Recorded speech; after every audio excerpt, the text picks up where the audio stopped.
Hey guys, have you ever tried to put together a marketing strategy and felt completely overwhelmed? Like not even sure where you should start? Well, the good news is you're not alone. In fact, I hear this all the time across my network.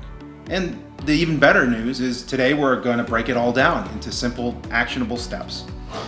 By the end of this, you'll have a clear idea of how to build a strategy that actually works, and maybe even optimize it with a little help from AI along the way.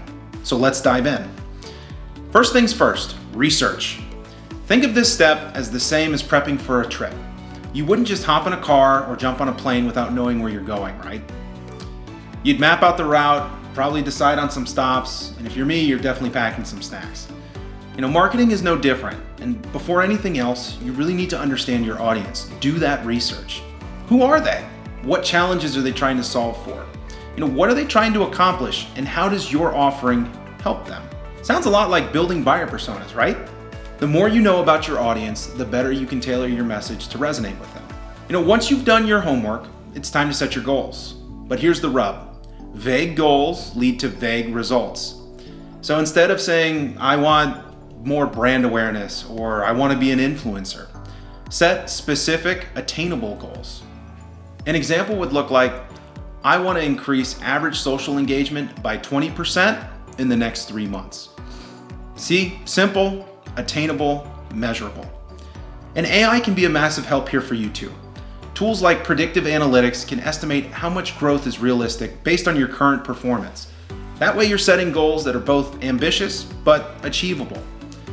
So now that you got your goals out of the way, let's talk about your marketing mix. This is basically the toolkit you'll use to reach your audience. And maybe it's a mix of social media or email marketing, content creation, paid ads, or even in-person events, right? The key to all of this is to focus on where your audience spends their time. If your audience is spending their time scrolling Instagram or searching on Google, those platforms should be front and center for your strategy. And AI tools like content schedulers or platforms with machine learning capabilities can help you figure out the best times to post or which keywords to target, ultimately impacting for a maximum user experience. Now, as your strategy starts to take shape, you'll also want to make sure that you pay close attention to your KPIs. These are your checkpoints to measure your progress. So let's say that your goal is to double traffic to your website in 6 months.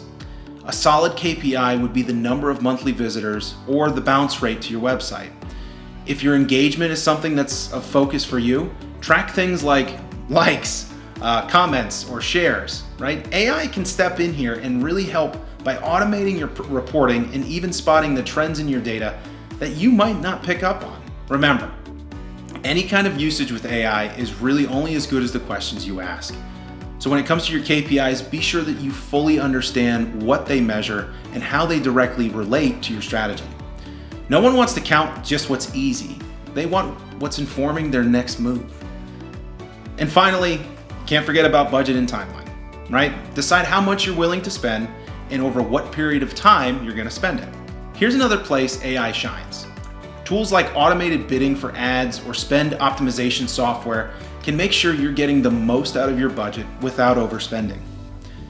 And when it comes to timelines, AI can help you prioritize tasks to ensure that you're hitting your deadlines, all while staying flexible enough to pivot if something isn't working. So there you have it, a marketing strategy in under 5 minutes. It's a lot easier to kind of spell it out here than it is to probably put it into action. But if you're wondering how to take it to the next level, don't sleep on the power of AI. It really is like having an extra brain. I've referred to it as my assistant. In some cases, it could actually take the shape of a whole team. Regardless of how you use it, it should be helping you work smarter and not harder.